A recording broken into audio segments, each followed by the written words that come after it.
I'd like to Thank you. I'd like to start by underlining that the land on which we stand are part of an indigenous unceded territory that have long time served as a place of life, meeting and exchange for the indigenous people. I am on the land of the Anishinaabe peoples on what is now known as the city of Ottawa. We acknowledge the indigenous people who prior to and after the arrival of the Europeans encountered one another throughout the province of Ontario. At Open North, we recognize that data has been an instrument of colonialism in Canada and seek to engage with and learn from approaches such as Indigenous data, governance, and the OCAP, ownership, control, access, and possession principles to inform our perspectives and work. We invite you to inform you about the OCAP principles. Now, I want to introduce you to Open North.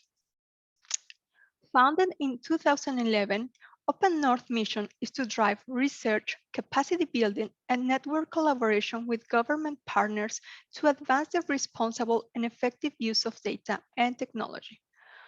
Our organization works side by side with the teams of our local partners to assess their needs, define problems, mobilize research and knowledge, design solutions, and support their implementation. Our main areas of expertise are open smart cities and data governance. An open smart city is where residents, civil society, academics, and the private sector collaborate with public officials to mobilize data and technologies when warranted in an ethical, accountable, and transparent way to govern the city as a fair, viable, and livable commons and balance economic development, social progress, and environmental responsibility. And data governance is about who makes decisions, how they are made, and how decision makers are held accountable for the collection, use, sharing, or control of an organization's data or data group. In this event, we will briefly explain the Community Solutions Network and hear from the experiences of Fredericton, New Brunswick Living Lab for Civic Innovation, the on-demand local transit at Cochrane, and finally, we'll hear some climate change solutions in the Okanagan district. Well, now let me introduce you to our panelists.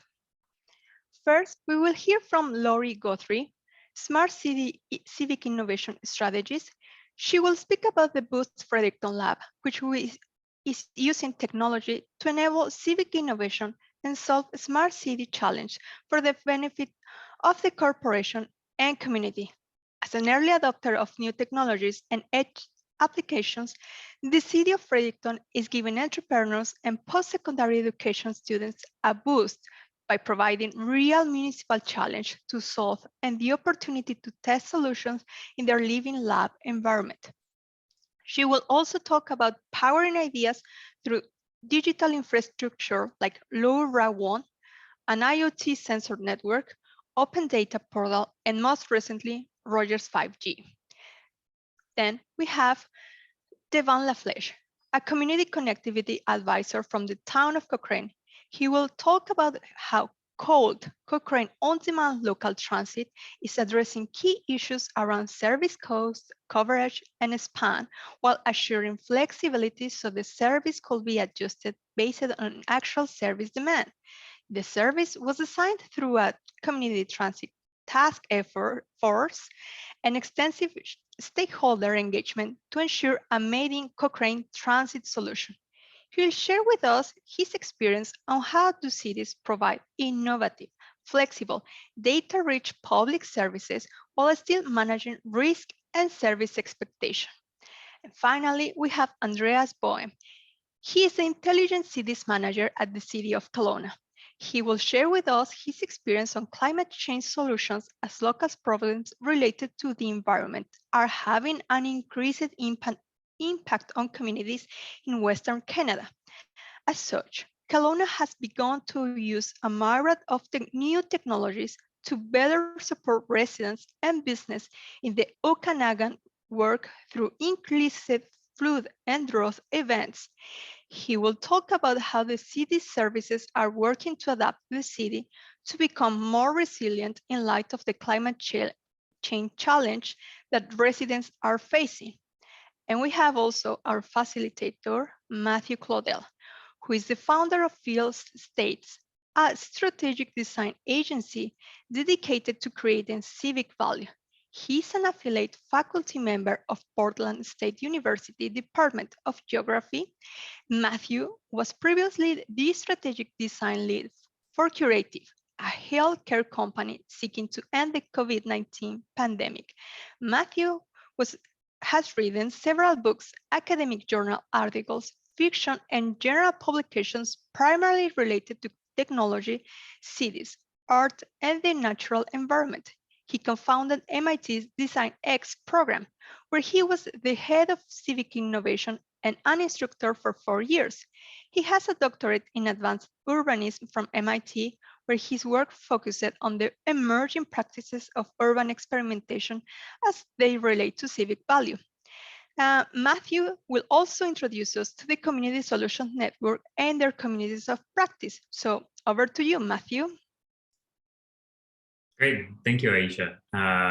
Thank you for that generous introduction. And thank you all for being here. I am really excited to see this group, and I'm excited to have a conversation with the panelists that we've assembled. They're doing terrific work all across Canada, and there's some really interesting details of that work that will resonate in municipalities, large and small, that are gathered here. And the premise of what we're doing is this Community Solutions Network. So I'll just quickly give a little history about the Community Solutions Network and where it's moving in the future. The CSN, as we call it, is in some ways an outgrowth of the Canadian Smart Cities Challenge that happened almost 4 or 5 years ago now. The Smart Cities Challenge asked communities around Canada to turn to their residents to define what a smart city is, and then propose projects that sort of realized or manifested the smart city. It was an unprecedented sounding of people's aspirations for technology and urban space. And what I was excited about as a juror on of the Smart Cities Challenge was to see that people were very creative. Of course, we saw some autonomous car projects, but people really thought broadly about what a better smart city could be. At the conclusion of the challenge, there were, of course, winners, and there had been an incredible number of projects proposed that didn't win. And the Community Solutions Network exists to activate those projects and to build liaisons between different communities such that they can have peers to support the ongoing work that they conceptualized during the challenge. So as you can see here on the slide, the Community Solutions Network exists to support the effective use of data and technology at the local level. The way we've conceptualized the next version of the Community Solutions Network, which is the third version, we've done sort of 3 rounds of this network. And as we move forward, we've learned from how the successes of the network to date, and the way we're structuring it is in communities of practice. And this is because we think a deep engagement with a particular topic and having peer support from communities around Canada can not only help Open North design resources and deliver those resources to cities in a very targeted way, but also to really achieve outcomes, to see over the course of a few months, tangible work starting to happen on the ground. And so we're formulating 3 communities of practice around 3 thematic areas. Those are climate adaptation and mitigation, addressing the digital divide, and social accountability. So we'll be structuring communities of practice that are groups of communities, representatives from those communities who are interested in doing a project that addresses the digital divide, or a project that addresses social accountability or climate.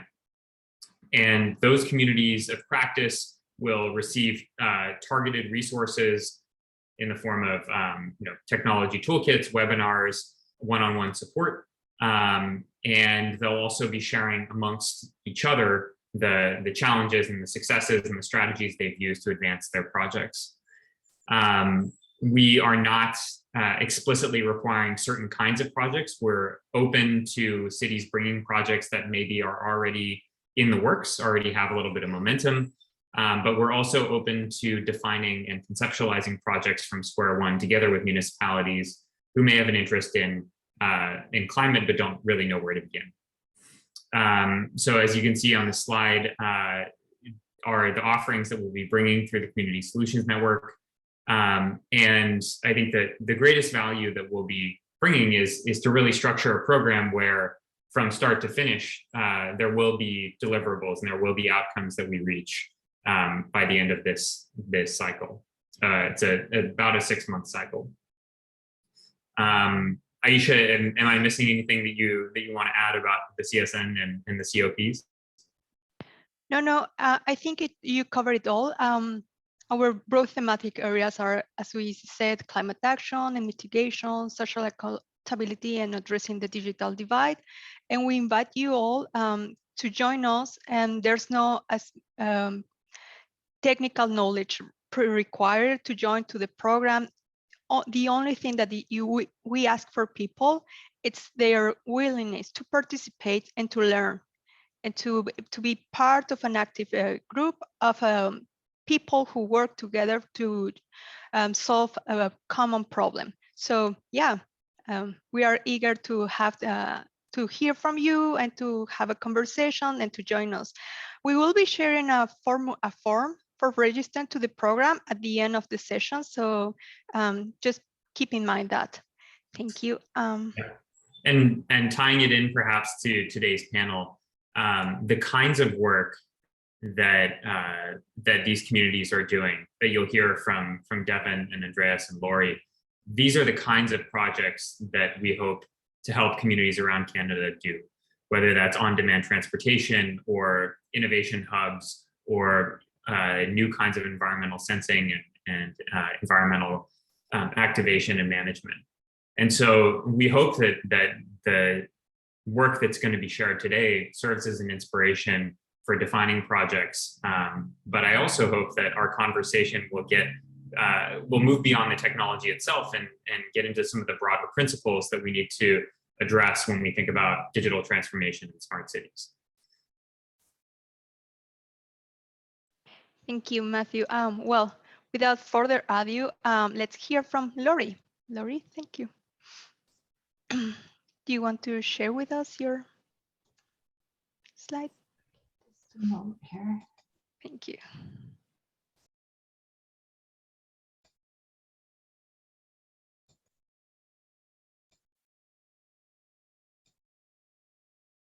All right, can you see that okay? Perfect. Perfect, all right. Thank you very much, Aisha and Matthew. And I just wanted to begin by just giving a call out to Open North and the Community Solutions Network. We've had the opportunity to collaborate with Open North and its partners on multiple projects. We've benefited from the learning platform advisory services, the peer-to-peer learning with other municipalities, and it's been really beneficial for us. So highly recommend it. So I'm going to begin by just telling you a little bit about our Civic Innovation Lab and kind of reflecting on where we've been and where our smart city journey started, which was back in 1992.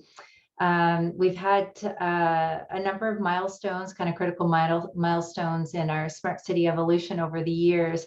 But reflecting back, I think our differentiator has been really kind of a forward-thinking entrepreneurial approach for a municipality versus kind of taking that risk-adverse path and trying to develop strategies to spur innovation.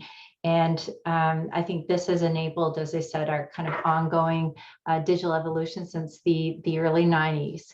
I know Matthew and Aisha had touched on the Smart Cities Challenge. It was a tremendous experience. We competed nationally among 200 communities, and we're fortunate to be in the top 10 finalist level. That experience really was foundational in building on where we are with the Civic Innovation Lab and going forward. So Boost Fredericton essentially is the purpose of it is to use technology and partnerships to solve our smart city challenges. And we're doing more early adoption and working with the community. And the goal really essentially is to solve those challenges, but we want to create public value and improve quality of life for our residents. We want to improve municipal operations and service delivery and create efficiencies. And ultimately, we want to be able to drive economic impact in our community. So when we have successful projects, that leads to new startups and job creation and talent attraction. This whole lab concept and model has really been creating a culture of innovation in government, strategically aligning our corporate priorities with projects, and that ongoing digital evolution piece that I referenced. Now, I know that this was covered off in the introduction, so I'll just quickly just describe this, and then I'm going to get into some of the core components. But essentially, the lab is working with our post-secondary education students and researchers by giving them real problems, municipal problems to solve from our Civic idea hopper. And then they have the opportunity to be able to test their ideas in the living lab environment and through our Booster Early Adopter program. Part of this is also holding innovation events based on our Civic ideas and using the digital infrastructure that's in place, which I'll talk about, most recently being Rogers 5G. And when the projects are successful, we're able to hand them off to our commercialization and entrepreneurial support partner organizations. So the Civic Idea Hopper is essentially just that. It's a hopper of ideas, an inventory of kind of smart city challenges, pain points that we use to seed our post-secondary educational students when they're looking for real projects. And we provide those to, when we do innovation events and hackathons. Recently, we held, actually just last week, what I call is our innovation roundtables. So we have put together a group of innovation champions in government. So these would be the forward-thinking individuals who are embracing technology, running technology pilot projects. And we get together and we talk about new ideas, what is inspiring them, what's keeping them awake at night, what big ideas that they have. And essentially, it's really created and fostered this commitment to innovation in government. And as I said, we're able to take those ideas and seed the innovation events and, working with our students. We've formed really strong collaborative partnerships with our post-secondary educational institutions, New Brunswick Community College, University of New Brunswick. So essentially harnessing brilliant minds in solving our challenges and giving them co-creation opportunities. This feeds the Booster Early Adopter program and really strategically aligns with our focus on retaining talent in our community and helping to guide the students on a pathway, hopefully towards entrepreneurship. In partnership with our stakeholders, we present various smart city innovation events.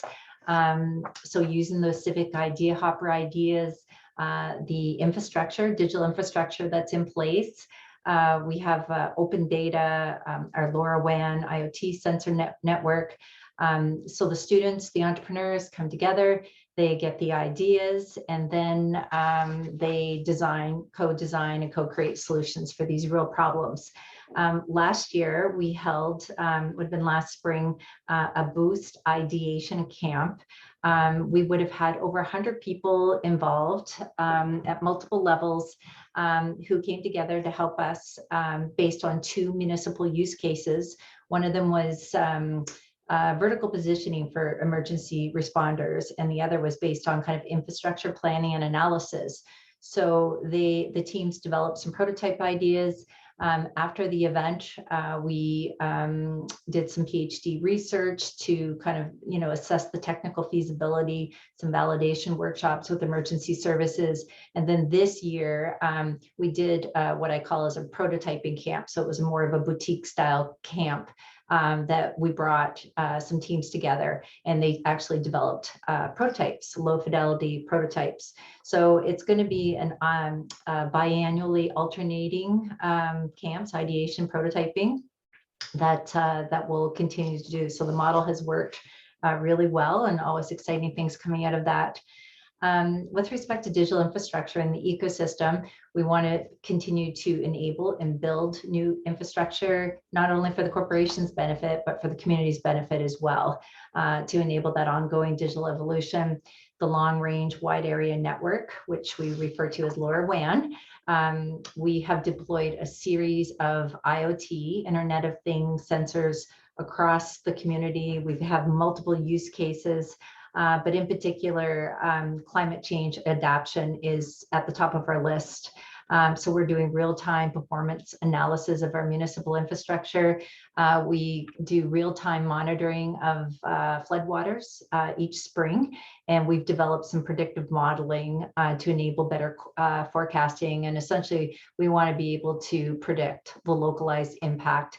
It helps us be more proactive with alerts and notifications, advanced flood prep, and really helps to demonstrate the return on investment as to why we do these technology pilot projects. We have a really strong group of innovation ecosystem partners. Rogers, as I mentioned at the beginning of my talk, we were announced as Atlantic Canada's first 5G city in September of 2020. And through our community stakeholders, university, colleges, economic development agencies, we're all working and rowing kind of in a collective vision of becoming a 5G center of innovation. So lots of exciting things happening there as well.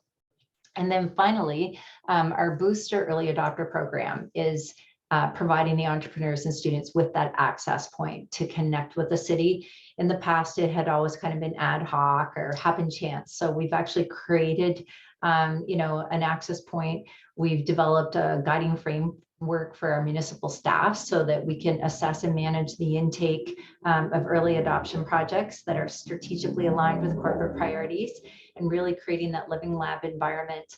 I know I don't have time probably to go into examples, but I'll just mention one. Boaster on security. We were one of 5 in their first beta customers. And they have developed tools and protections to defend against cybersecurity. And since they started, they have grown to 43 full-time employees, 88 countries around the world, 500 plus clients, and 670,000 users. So really, that's the true economic impact when you look at technology adoption and where that could lead. So all successful stories. If you're interested in learning more, I certainly would be happy to answer any questions. So I'll wrap it there. Thank you so much, Laurie. That was really interesting. Yeah. I was writing many notes as you were presenting. I believe it's Devin next. Yeah, thanks. Laurie, if you just stop sharing your screen, I'll pop into mine. I am just trying to click on this and it's freezing here. Let me try. Oh, there we go. Sorry about that. No worries. All right, good. You can see the presentation. I'm Devin LaFleche, Community Connectivity Advisor for the town of Cochrane, Alberta. Just a bit of background on Cochrane. We're innovative, bold, and dynamic. Cochrane, we're a community that creates its destiny by building on our proud heritage.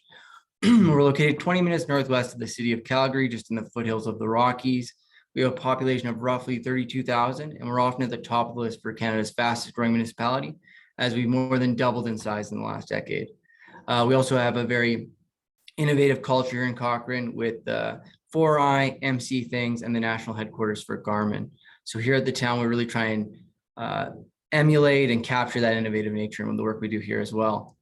So when I first started the town of Cochrane back in 2018, I was being toured around the office, and every second or third office I get to, someone would be like, "Oh, you're the transit guy? Ha, good luck with that." And in municipal government, when you're doing something innovative, you get a little bit of skepticism for sure. This project also had a bit of a legacy. So back in 2011, the town of Cochrane had gotten $9 million of funding from the province to implement transit. Over the years, they had many proposals come to different councils, all really focused on conventional fixed route transit.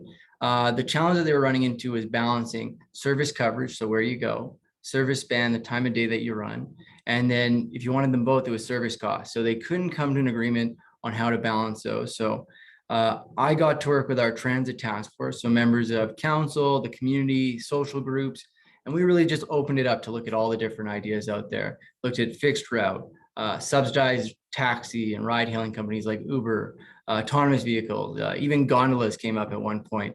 Believe it or not, we have some hills here in Cochrane, so they would work. But ultimately we landed on on-demand transit or demand responsive. This is where you send a bus only where it's been requested. So it really builds on the work that's been done in the ride hailing industry with Uber and Lyft, and leverage that software solution to public transit to give you a more data-driven approach that's more flexible and a bit more efficient for a lot of users. They're getting real-time information on the ride, a lot more convenient routing. So with this in mind, we then went out to the community. We did a robust public engagement, one of our most robust here in Cochrane, and really got everyone's feedback about how do they envision the service? What kind of service hours are we going to have? What are the fare prices? Is there pets allowed on board? We really got to granular stuff to design this made in Cochrane solution. Another key thing we did with on-demand, you can go curb to curb. So really every address is a stop, or you can do stop to stop, stop to curb. There's a lot of variety. We went stop to stop just because it allowed us to control where our buses went a bit better, where they weren't going into cul-de-sacs or private roads. Also, it helps people congregate at stops and helps us see demand patterns where we can actually very easily implement a fixed route when it's warranted. So October 7th, 2019, we had our launch, met with tremendous demand, which was a great thing. In Cochrane, it was a bit of a debate whether a town our size needed transit or not. On the first few days, the amount of ridership, it became very clear that, oh, there is a demand in our community for transit. Since launch, we've had almost 100,000 passengers. We've maintained a ride rating of 4.8 out of 5 stars. So when someone finishes their trip, they give a rating and a comment. So we get some feedback there. We get all of our real-time data. So we've been able to adjust since we launched. And one other key thing that the flexibility helped us during COVID-19. When ridership dropped up to 74%, we were able to actually maintain service, offer it for free for several months for essential service workers, and coming under budget by 22% in 2020 and by 5% under budget in 2021, which is quite the contrast for the transit industry as a whole. Key things now that we're looking at in terms of our cold service as we continue to adjust to the dynamic needs of our community. We're actually looking at a local and regional transit integration. Big thank you to Open North. We went through their advisory services, worked with Andrew Salzberg on that, and really just got a lot of great feedback on how we can do that integration. So this will connect Cochrane residents and Calgary residents between our two communities with an integration with the on-demand system. It's also helped us work with our Indigenous communities to the west, the Stoney Nakoda Nation. We worked with them to launch a regional service, and now we're looking at a local service for them as well. Other key things we're looking at is mobility as a service. So we've added micro mobility options in Cochrane, e-scooters, e-bikes, looking at smart bike parking. So looking at how do we all bring this into one place to make it as easy as possible for the user. With that, ready to answer any questions and excited for the panel discussion. I'll pass it on to Andreas now. Perfect. Thanks, Devin. That's fantastic. Yeah, equally have a lot of questions for you too. Andreas, why don't you take up the baton? Yeah, sounds good. Thanks very much. Let me just get my presentation here. Here we go. Share that. Just want to make sure that's being seen. Perfect. Yep. Thanks, Devin. Okay. So my name is Andreas Boehm. I'm the Intelligent Cities Manager here at the City of Kelowna. The City of Kelowna is located on the traditional, ancestral, and unceded territory of the Silks Okanagan people. So when I say intelligent cities, I try to make a distinction from smart cities, and that's because I think a lot of cities are already smart cities. We're already kind of using technology in some ways, but I think we're maybe using it for isolated cases, or we're using it within business units. And what I'm trying to do with my program here is just really kind of unlock that and break the silos in our city and get people to start looking at some of the other data technology out there and thinking about how they can leverage that. And it's also about working with our stakeholders in our community, whether it's our residents or businesses. So for intelligent cities, we've kind of focused on three key areas. There's digital transformation. We're trying to create that 24/7 city hall with chatbots and online applications. I want to make it like a bank. You don't need to come in here to do your business. The second one is all on collaboration. And we've got a lot of complex problems that cities are now being tasked to tackle, right? GHG emission reduction, homelessness, housing. In the case that I'm going to show you, water.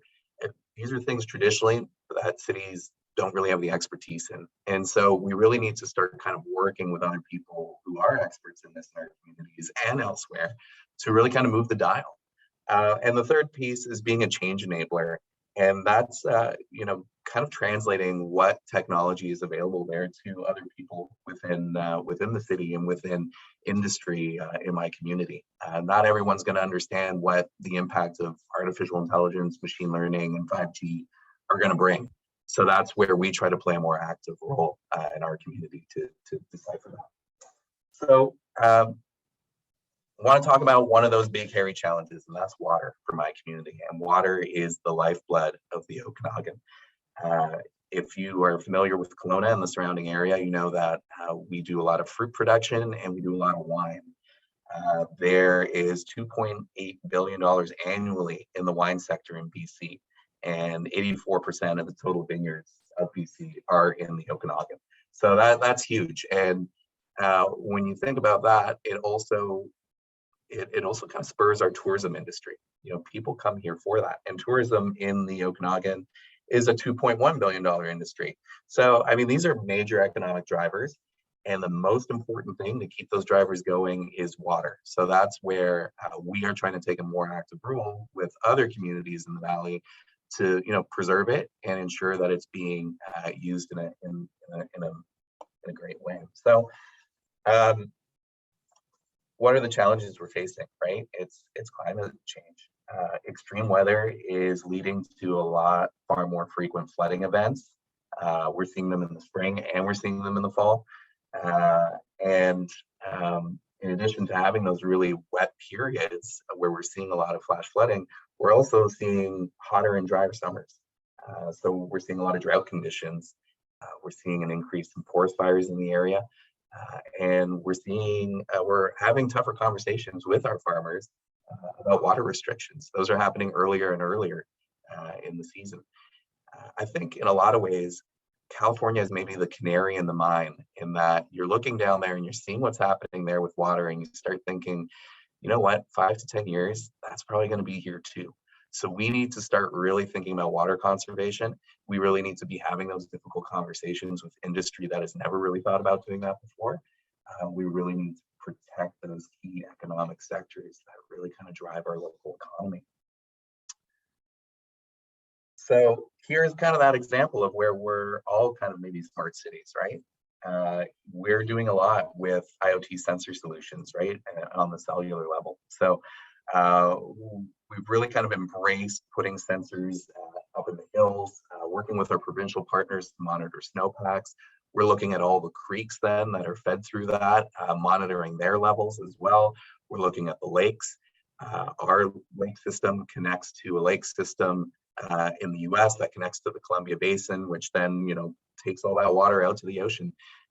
We need to be coordinating with all these various partners to really understand what's happening at every kind of gate, at every little juncture, so that we can do a good job of kind of planning, so that we're letting water out at the right times, but also keeping water in when we're going to need it. So this kind of works in both ways, right? It helps a lot with flooding. We're able to answer some of those questions. How much snow is left in the hills when we're getting a hot week and our creek levels are already high? Or when is the lake going to start cresting, and when are we going to see that kind of reducing? But it also works on the drought side as well. So, when can we anticipate water restrictions to be happening? Once the water is kind of done from the hills and we see the lake levels dropping, what can we kind of expect there? And so we've made this available to all our partners in the Okanagan. So we work with the regional district. Being the biggest city in the district, often we've got the assets and the ability to do this stuff. But we're working with some of the smaller communities. They're putting in sensors on our behalf. We're sharing these dashboards so that in an emergency, people can use this. And it doesn't matter if you're in Peachland, south of here by an hour, or if you're north in Vernon, you'll have the insights that we do to help kind of manage an emergency situation. So how do you kind of make that jump then from smart to intelligent? And that's where we're looking a lot more at drones, predictive analytics, working within the cloud. What we've done is taken a lot of that sensor data and taken that historical data as well and put it in an Azure cloud environment where we're starting to leverage AI and machine learning so that we can do predictive analytics. So we can look at what's happened in previous years and we can tell that, when the creek level was at this height and we got a week of hot weather and there was about this much snow in the hills, we had a flooding event. So we're able to kind of do a better job there of predicting and also do a better job of planning and monitoring to see what might happen in 4 to 5 years if certain trends were to continue. And this is really important data and information that we can then take and talk to other stakeholders in our community. I talked about the agricultural sector. This is our chance now to talk to BC Tree Fruit and say, hey, we're a little concerned about water here, and we know restrictions are going to be happening more often. So it arms us with the data we need to do our jobs better. And then, in addition to that, flying drones, getting more data than what you would when you would fly a chopper, which is kind of the traditional way of monitoring flights. We've got different sensors, different cameras there. We can use LiDAR to tell, elevation and what places might get flooded more than others. We can really kind of get on top of these things and do a better job of kind of future-proofing our city to these events. These floods, they happen maybe 25, 30 years traditionally. Now we're seeing them every kind of 5 years, 7.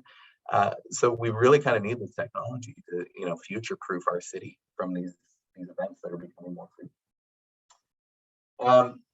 And so, like I mentioned before, this is kind of helping us have those tougher conversations. I mentioned BC Tree Fruit. They're a cooperative out here in the Okanagan. Majority of the cherry farmers fall under their purview. But when we start talking about running out of water, well, now we can start talking about some of the technology that can help them. And we really start looking at precision agriculture, right? We're not going to water the whole field, but we're going to start flying drones in your fields. And we're going to understand, hey, where are the dry spots? Where is there no pooling? Where are the areas that, you want to maybe water a little bit more than others instead of watering everything? And we're doing that with other inputs as well, things like fertilizer and pesticides. That stuff's not great for our water system either, right? The runoff ends up in our creeks and goes into the lake. It affects fish. So the return on investment is great for them because now, they're not using as much of this stuff, but they're still getting the same product, the same yields as they would before. The inputs are just kind of being reduced. So that's a pilot project we've got going on right now. And then, it helps us with the future planning as well as the city. Talked a little bit about that before, but these are kind of the future solutions we're interested in doing. And we're working with entrepreneurs in these spaces as well who just kind of need to test them. I find our city is probably uniquely situated for that type of stuff. We're kind of a small city, but we've got a lot of the assets that we need that you can try it out on a smaller scale. And if it works, you can scale it up and take it to, bigger farms in the area, maybe 20, 30 acres, things that we don't have here. Same with all the smart city IoT stuff. You want to test out 5G, you can take it downtown and see its impact on a health authority, on a municipal hall, and in an innovation space. And then you can take that and go to Vancouver and go to Toronto once you kind of have that proof of concept and scale it up. So that's kind of what we've done with water, and invite any questions that you guys might have. I will end the slideshow and pass it back. I have many questions. Thank you, Andreas. That's fantastic. There are some really exciting and very obvious threads that weave between all three of these presentations. And there are some kind of more abstract principles that I would love to talk to you all about. if I may, Aisha, are we ready to dive into questions? Sure, go ahead. Yeah, Great. this is the time for do so. And I just want to call out among the audience, please feel free to post your questions in the Q&A. I will serve those up to the panelists. So do not be shy with that. I want to start off with a question for Devin. What I really liked about your presentation is this idea that municipalities can absorb the technology, but not necessarily the business model. And this is something we got into a little bit in our conversation the other day. And I'm really curious about how you took that concept itself, the idea of ride hailing, the idea of on demand, which was already becoming a narrative in the population by 2018, when Uber and Lyft are operating in every city in the world. And you could have outsourced a public service right to some of those private companies, but instead you said, okay, we're going to look at the technology and then we're going to build a new stack that's in the public interest. And I think that's brilliant, because you don't lose control over some of the costs, the service provision, the data itself, all of which will have long-term value for the city. But it's not an easy conversation. So I'm curious how you made that case within the city government, what the conversation was like, and what it means to you to actually be responsible for service provision if you're the primary provider and not a private sector company. Yeah, no, great question. And it was something that we really did take a hard look at, the subsidized taxi or ride hailing and just farming it out that way. But the task force quickly saw the drawbacks of that, of losing control, of what happens, the value of data, and the ability to actually, a lot of it was, we decided we were going to focus on the rider by need. So someone who they need transit versus someone who's a rider by choice. So that was really the key thing there. A lot of the time when you go to a private business model, it becomes the rider by choice who's willing to pay the most. The rider by need often doesn't have the means to do so in many cases. So we saw that taking control, we could really focus on an accessible, affordable service and still have some controls. We looked at a couple of case studies of some ride hailing companies going into public transit and saw the runaway effect of subsidizing every ride. You had no way of curtailing the cost versus there was some efficiency you could find, but in a lot of cases it meant reducing service versus in our case, it was, well, we can adjust how we provide service, or we can decide that we're going to adjust for this certain group. So that was really a key thing, is having that control. And I find even when we talk about mobility as a service is another thing that people talk about farming it out, when really us as municipalities, we often take the heat for a lot of the ideas. You might as well take the control as well. So partner with the private sector. They're going to have that innovation, often be a fast follower is the term I really like. So we were just following that ride hailing industry and decided public transit could do the same. Yeah, that's fantastic. And the way you frame it as having multiple bottom lines, right? It's not just about the quality and the efficiency of the service. It's not just about revenue, although of course you showed that you had positive financial numbers, but it's also about some of that equity of the service distribution, reaching unconventional riders or riders who are underserved by typical models. Which brings me to a question for Laurie.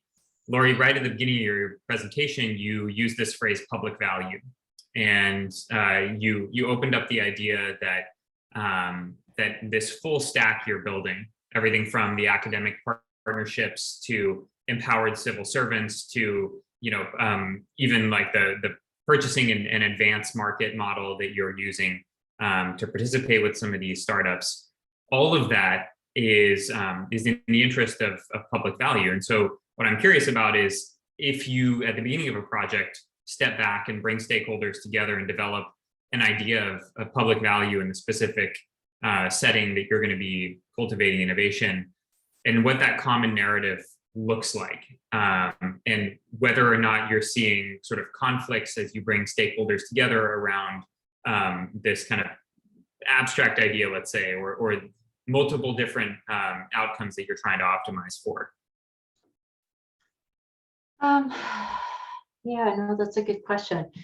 just thinking of it kind of in the context of, you know, I guess internally when we go through the process of an innovation roundtable and we know what the priorities are, what we've identified, and then being able to take those out to the community. So, you know, if it's at an innovation event, just by the nature of who we've engaged, like the partnerships. So at an institutional level, but also at a student level, and then at the entrepreneurial level. So you've got these multiple levels of, and then the mentorship of the innovation champions, you know, the municipal employees at those events. So, you know, if I understand your question correctly, it's you know, that kind of co-creation process right from the very beginning, involving multiple stakeholders, citizens and customers, right from the beginning of the design journey to the end. Yeah, and that's exactly it. Right? I guess where I'm going with this is that when you're talking about vertical positioning in a building, you're talking about first response, and you're not necessarily talking about all the use cases that vertical positioning could have in, let's say, WeWork offices, right? WeWork would love to know where people are in the building and where they spend time, and you know, use that to manage the building better. But what you're doing by bringing these innovators together is to say, okay, academia, the first responders, the city government, each of us has kind of different agendas or different ideas of what public value is. But if we come together around this technology opportunity, which is vertical positioning, we can develop a solution that yields public value, not just a startup that can go and sell to WeWork.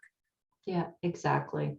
And you know, that particular example, you know, when we even vetted the use cases before we took them out to the community, you know, I remember our fire chief saying, like, that's what keeps them awake at night, right? When you have a platoon captain sitting in a truck and they're trying to figure out, you know, we know X, Y, but the Z element of that, right? Of if it's a multi-story burning building, they have no way of knowing where they're located. So yeah, so you know, fire, police, the 911 center, we've had them all engaged as part of that process. And yeah, I think we can figure things out. Obviously, there'll be tremendous value because it is a ubiquitous problem that affects, you know, all first responders. Yeah. I want to turn to Devin. I have a question for each of you here. Andreas.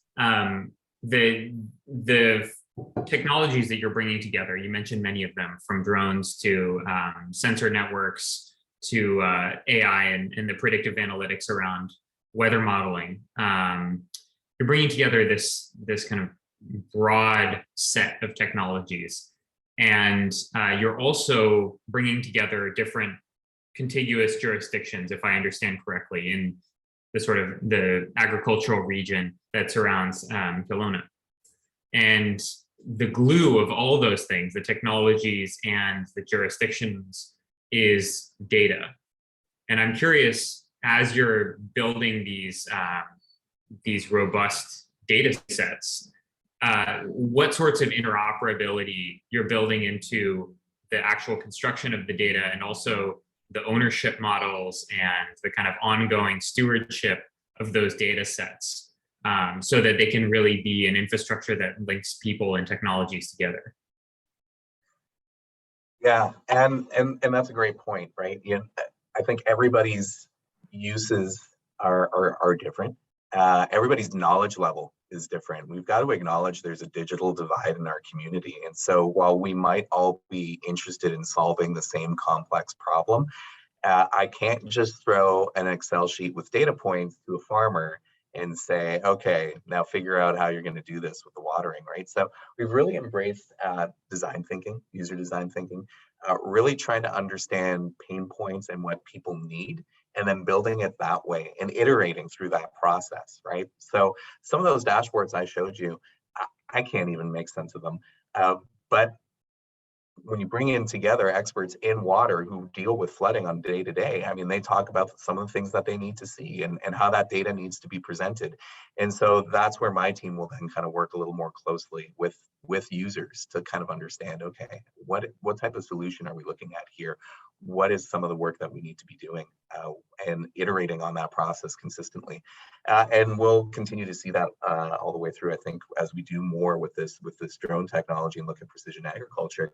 Yeah, it's going to have to be mobile enhanced. Yes, farmers are going to have to be able to make sense from it. So how do we do that? Is it heat mapping? Is it bar graphs? Is it chart graphs? And now that ownership of the data part that you mentioned as well, that's kind of key and critical as well. We play a facilitation role. We will store the data, and then we'll give access to people who can use that data. But managing it, quality assurance around it, that's an ongoing process. And that's where we need to get that digital divide, that digital literacy piece up a little bit more, so that people in other communities who are working with us and setting up these sensors, they understand as well just how they work, what needs to be done to maintain that data, any glitches and what that could mean and how to fix it. You're only as good as the data that you're bringing in, and it's got to be accurate. So bringing everybody with you on that journey as well is critical.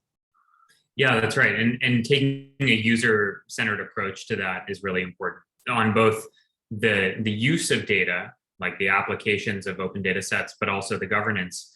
I'm curious if your user research has led you to designing almost wraparound solutions for the central kind of data assets, where you're kind of doing trainings, or you're doing use case development, or you're doing kind of data stewardship, almost, what do you call them, like webinars or things like that, in order to maintain an ecosystem around some of the core data assets that you've developed? Yeah, that's something we're still figuring out. I think there's you've touched on some of these models, and we like train the trainer, where we'll bring in people, experts, and kind of show them and hope that they're then going to show their teams. But that doesn't always work. And so we need to have those touch points more frequently. And anytime we're talking about doing a minor change that might impact any aspect to a dashboard, it's communicating that early on and having stakeholders give us feedback. So you're right, it's an ongoing process, and there's a lot of different ways to have those touch points and those conversations. But in a lot of ways, and this is one of our strategies for the Intelligent City strategy of the city, we need to empower people so that they can do this kind of on their own. And that's not always an easy thing to do. So. Right. And it's hard to find a budget line for empowering others to do something on their own. That's one of the ongoing challenges we have in this digital transformation order. Yeah, and we try to lean a lot on our consultants and our vendors to kind of create those tools and resources, so that it's not always on us to do it, that we can kind of point to wiki pages and other resources to kind of help people along as we go through this. Yeah. Right. I want to turn to an audience question here from Sherry. And this is for all of the panelists. How would the digital work being done in the field for watersheds, you mentioned, by the university and or citizen scientists? So I think this touches on work that each of you have done in terms of academic engagement, in terms of ecological sensing and monitoring. And if I understand correctly, Sherry, you're asking about, data collection by a broader group, academic or citizen science, and how the city can be sort of setting up models for that public data collection. If anyone wants to dive in, Laurie, maybe you start. Sure. So how is the digital work being done in the field? Right now, so like Andreas, with our open data portal, we're making a lot of data readily available. There is historical, but the real-time data is really critical. So, as long as you have a device, a smart device, you can access that information in the field, wherever you are. But we continue to look at ways that we can enhance data as well, and fill the gaps. So that's part of the engagement with the citizens and the students as well. Mm-hmm. Yeah. Anyone else want to jump into open data collection? I mean, maybe this gets into some of the data management, data cleaning that we've talked about. Andreas, you want to, or I can give I have just a small take on it with some of the things we've been doing is the minute that a master's, any type of student comes in looking for data is just for me as a small community, it's a huge gain to be like, yes, we have someone who has the time, the interest to dive through the data. So setting them up. We don't have a very strong open data policy yet, so we do have to go through a little bit of hoops to get them all the data, but setting them up with the data, we work with U of T, working with the University of Calgary now on assessing equity in on-demand transit. And then we have a really passionate cycling group called Bike Cochrane here, and they've been great. We work together on Strava data, doing bicycle counters. So sometimes just having that, when you're a small organization, having people who are passionate who want to look at data and be able to work together on it is such an asset. So even just having people give their feedback through the system, that's been probably the most helpful data we get. It's usually the qualitative that you're missing. You can get a lot of quantitative stuff, but that's the important side. And that's usually what drives decision makers is the stories. So we try in transit to always capture that as well. Not just the Excel spreadsheets. I'm a data nerd. I love it, but there needs to be a qualitative side as well. What does it actually say? Right. And I don't have really too much more to add to that. We're lucky that we've got a UBC campus here in town, and we've worked on a bunch of different projects, mainly in the GIS realm, not so much on water. On water, we've got our provincial and municipal partners and First Nations. But having confidence in that data and understanding the methodologies that are used behind them to back them up. We're always open to experimenting, but we're always also interested in knowing that data is accurate and that data is right. And so when I think about our 5G project with Rogers and with UBC, when we're looking at intersections, we're actually looking at some of our other counter data to make sure that, okay, this is right, or what, there's a bit of an anomaly here. This LiDAR is picking up things that we're not seeing elsewhere. So we're always kind of working with partners and just trying to make sure that, that data quality we can all trust in, and let's go forward and do these projects together. Yeah, and that's one of the overarching messages I've heard today is this strong partnership is really at the core of what we mean by digital transformation in smart cities. So with that, unfortunately, we've got to cut the conversation off here. And we've posted a link in the chat where you can reach out to us, learn more about the Community Solutions Network. This is free for municipalities to join. We would love to work with you. We'd love to explore some of these themes. And I just really want to thank all the panelists for sharing the terrific work you're doing. And I'm speaking personally here. I would love to continue following each of these projects and these lines of work that you've opened up. For myself, this is the meat of it. And it's really inspiring to see what you're doing. So thank you for sharing that today. And thank you for everyone who joined our panel and listened in. Thank you. Thank you, everybody. Thank you for having us today, and have a great day, afternoon, morning, wherever you are, and see you around. Thank you. Don't forget to register for the program. Okay. See you.